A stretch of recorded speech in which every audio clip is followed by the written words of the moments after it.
श्री गणेशाय नमः। जय श्री कृष्ण। ओम नमो भगवते वासुदेवाय। कार्तिक मातम की श्रृंखला में 10वां अध्याय प्रारंभ। राजा पृथु ने कहा, हे देवर्षि, आपको नमस्कार है। अब कृपा कर आप यह कहिए कि जिस समय भगवान शंकर ने माथे का तेज क्षीर सागर में डाल दिया उस समय क्या हुआ। नारद जी ने कहा, हे राजन, जब शंकर जी ने तेज क्षीर सागर में डाल दिया तो वह शीघ्र ही बालक होकर गंगा सागर के संगम पर बैठकर संसार को भय देने वाला रुदन करने लगा। उसके रुदन से समस्त संसार व्याकुल हो उठा। लोकपालों के मन में भी व्याकुलता हुई। अधिक कहने से क्या है, चराचर चलायमान हो गए। शंकर सुवन के रुदन से ब्रह्मांड व्याकुल हो गए। समस्त देवता और ऋषि मुनि व्याकुल होकर लोक पितामह ब्रह्मा जी की शरण में गए और सबने मिलकर ब्रह्मा जी को प्रणाम किया और स्तुति की। फिर कहा, हे पितामह, यह बड़ा भयंकर समय आया है, इसका नाश कीजिए। देवताओं की यह बात सुनकर ब्रह्मा जी सत्यलोक से उस बालक को देखने के लिए समुद्र तट पर आए। समुद्र से ब्रह्मा जी को आता देखकर उन्हें प्रणाम किया और बालक को उठाकर उनकी गोद में दे दिया। तब विस्मित होकर ब्रह्मा जी ने पूछा, हे सागर, तुम शीघ्र बताओ कि यह बालक किसका है। तब समुद्र ने कहा, हे प्रभु, यह तो मैं नहीं जानता, किंतु मुझे इतना अवश्य ज्ञात है कि यह गंगा सागर के संगम पर प्रकट हुआ है। अतः आप इस बालक का जाति, कर्म और संस्कार कीजिए। इसका जातक फल बताइए।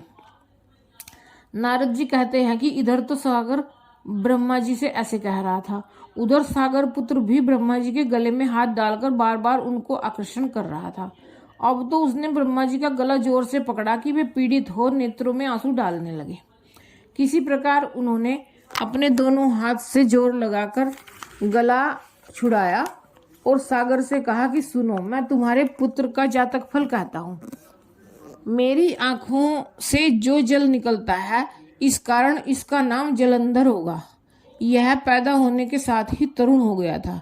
इससे यह सब शास्त्रों का पारंगत, महापराक्रमी, महावीर, जवान और रण दुर्गम तथा सभी दैत्यों का पारंगत और भगवान विष्णु को जीतने वाला होगा। यह कहीं भी नहीं हारेगा। एक भगवान शंकर को छोड़कर सबसे आवस्थ होगा।